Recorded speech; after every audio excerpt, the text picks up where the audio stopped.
চলতি মাসে প্রকাশিত হয়েছে জনপ্রিয় বক্তা মিজানুর রহমান আজহারীর এক নজরে কুরআন বইটি।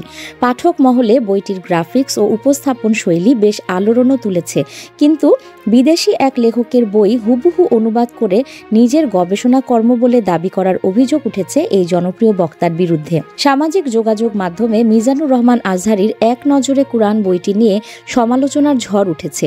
অভিযোগ করা হচ্ছে ডক্টর ফায়েজ বিন সাইয়াফ আশ সরির লেখা মায়ালিমুস সুওয়ার গ্রন্থের হুবহু অনুবাদ করে তিনি নিজের গবেষণা কর্ম বলে দাবি করেছেন।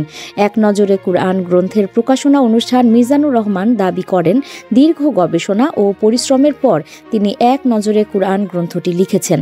সামাজিক যোগাযোগ মাধ্যমে এক নজরে কুরআন ও মায়ালিমুস সুওয়ার গ্রন্থটির PDF বিশ্লেষণে অভিযোগের সত্যতা পাওয়া গিয়েছে।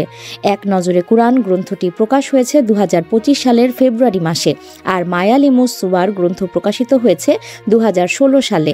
প্রায় এক দশক আগে প্রকাশিত গ্রন্থের অনুবাদ করেছেন লেখক মিজানুর রহমান, তবে এ ব্যাপারে এখনও আনুষ্ঠানিক কোনো বক্তব্য দেননি তিনি।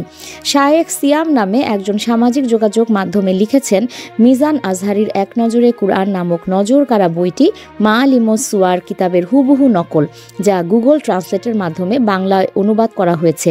এ ব্যাপারে মিজানুর রহমানের ঘনিষ্ঠ একজন সংযুক্তকে বলেছেন, এ ধরনের চৌর্যবৃত্তি প্রমাণ হলে আজহারীর ক্যারিয়ার শেষ হয়ে যাবে, মামলা হলে তার জেলও হতে পারে।